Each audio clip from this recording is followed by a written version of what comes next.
Madam Secretary, first I want to make it clear that my remarks do not refer to my good friend Senator Shaheen. I want to start by saying one person's opinion. You are so cool, literally and figuratively. They call you names and you just ignore them. I also want to say from the record, I don't think we ought to mislead the American people. This isn't your budget. This budget was put together by OMB in the White House. Every White House does it, sends us a budget. We take a look at it. Some of it we adopt, most of it we ignore. So all this play acting for the cameras is just that, play acting. I want to take you down memory lane. I'm going to come back to the extraordinary job you've done at the Department of Education, which was, when you took it over, was the poster child for excess federal government, chock full of a bunch of woke race baiters whose job was to get in the way of our teachers and our teachers' age. But I want to take you down memory lane because you've done this despite all of the obstacles. Do you remember when my colleague Senator Schumer said the following? I'm going to quote: Americans don't want a radical, out-of-touch billionaire slashing funding for public schools. Linda McMahon is not qualified to lead America's public education, but that's why Trump nominated her. She's the perfect choice to burn our public education system to the ground, end quote. Remember that? I do. You remember when Congressman Mark Pocan, I could be mispronouncing his name, so I apologize, said, quote, Linda McMahon should stick to wrestling. You remember that? I actually don't remember that one. Boy, you can only be young once. Did pretty well with that, though. You can only be young once, but boy, you can always be immature, can't you? Do you remember when The Nation magazine, very, very democratic magazine, published an article entitled Linda McMahon's only qualification as education secretary is a history of spreading hate? And this is what they said. Quote, she is 76 years old and wants her legacy to be turning the bigotry that made her so obscenely rich into public policy. She's a simpleton. My God.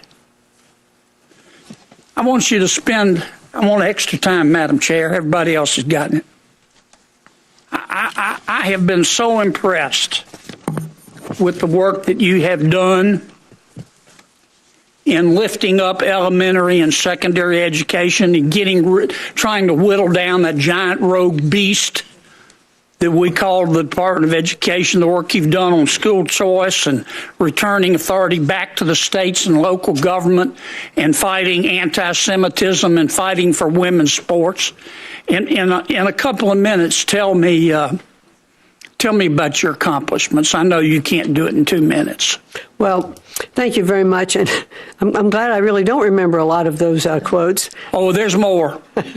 but they hit you with everything but a chair. It's disgusting. Well, I can tell you what I believe we've accomplished a lot. As I mentioned prior to visiting so many states and to see what kind of education systems many of those states have, from classical education, from that I saw in Florida and other states, to states that have really accepted returning their reading programs to evidence-based phonics, and we've seen the response to that from many states who are looking now to take those same programs into numeracy to make sure that the math scores are coming up. When you walk into a department and you look across the country and the President of the United States has told you that he was embarrassed and ashamed by the state of education in our country, and not only across the country but in its place in the world, and he expects you to do something to make a difference in that, because what we've been doing is not working.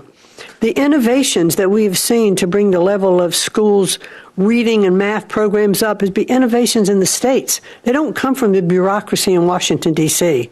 So what I hope to do is to put together a toolkit to leave behind and to share with these states, this is what is working. These are some of the things that we have seen. The Mississippi miracle. Mississippi was next to last, in reading. You know that very well, Senator.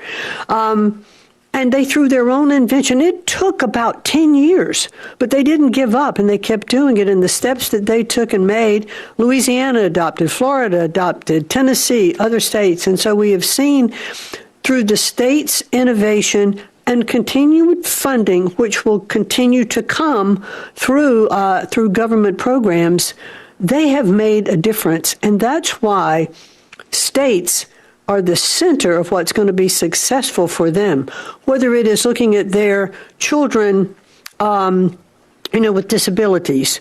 That is why in our budget proposal, we have asked for the largest increase, $500 million to go into IDEA funding, because there are more students who need these. So I think that we've made some incredibly significant accomplishments, and we've just begun. I've only been here just a little bit over a year, but we're on the road to continue to look at the states and what we need to help them with their funding to take on more of these programs. And those programs that are federal will stay in the federal government. Title A stays in the federal government. IDEA stays in the federal government to make that funding, but to send it, directly to the states. So I'm pleased with where we've come so far, but we clearly have a lot of work yet to do. Thank you for the opportunity. Thank you for your service.